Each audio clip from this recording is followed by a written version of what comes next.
देखिए, अगर हमने लगभग 50,000 रुपये उसमें मिनिमम कहा है कि 50,000 रुपये से कम बेसिक सैलरी मिनिमम होनी ही नहीं चाहिए। ठीक। तो अगर हम केवल इसको, वैसे तो उसमें 53,000 का हमने दिया है एक, कि 53,000 से शुरुआत होगी, तो वो पे मैट्रिक्स अलाइंड हो जाएंगी सभी। तो फिर भी हम 53,000 से अगर हम लेकर के इसको चलते हैं तो आज की डेट में, क्योंकि डियरनेस अलाउंस जब तक हमको पे कमीशन मिलेगा तो 8-10% डियरनेस अलाउंस हो जाएगा।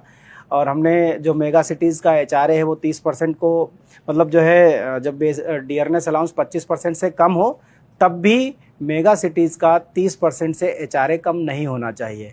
और 15% हमने ट्रांसपोर्ट अलाउंस की बात की है, तो अगर हम इसको जोड़ देते हैं तो 30 और 45 और करीब करीब 10-55% अगर हम इसमें लेकर के चलते हैं तो करीब करीब ये 82,000 रुपये, 82,150 रुपये का मिनिमम ग्रॉस सैलरी बनती है जाकर के पे मैट्रिक्स लेवल 1 के। ऐसा नहीं है कि देखिए, अभी जो पे कमीशन ने जो तरीके मतलब अमल में लाए हैं, पहले उन्होंने क्या कहा है कि एक उन्होंने सभी 4 तरह के लोगों को बेसिकली उन्होंने क्या है कि अपनी वेबसाइट पर मेमोरेंडम सबमिट करने की व्यवस्था की हुई है।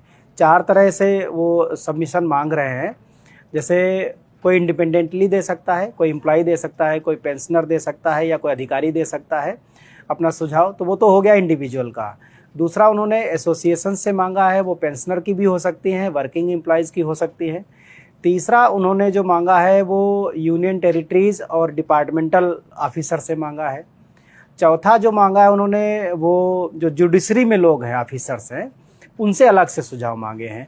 तो पहला जो स्टेप है ऑनलाइन का स्टेप है, और जो दूसरा स्टेप है वो मतलब पर्सन टू पर्सन इंटरेक्शन का है।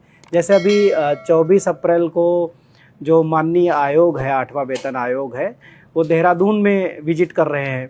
तो देहरादून यानी उत्तराखंड के आसपास की जो उत्तराखंड की जो एरिया है, उसके दायरे में काम करने वाले जो ऑर्गेनाइजेशंस हैं उनके साथ वो बातचीत करेंगे।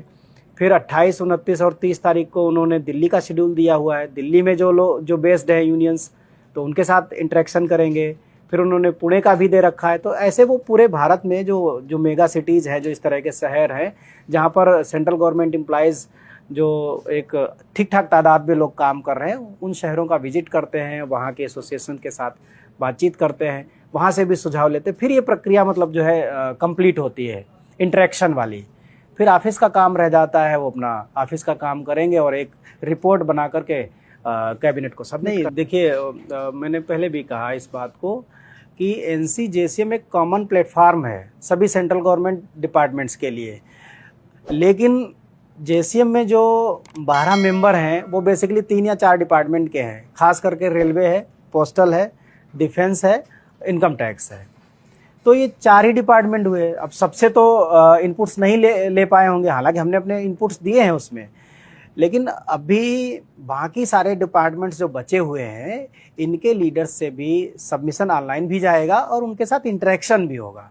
ऐसा नहीं कि वही फाइनल है, या पे कमीशन केवल उन्हीं के साथ बात करेगी या केवल उन्हीं के मेमोरेंडम को स्वीकार करेगी, ऐसा नहीं है। जितने भी मान्यता प्राप्त एसोसिएशंस हैं सेंट्रल गवर्नमेंट डिपार्टमेंट्स के, उनके साथ भी इंटरेक्शन करेंगे, उनसे भी सबमिशन लेंगे।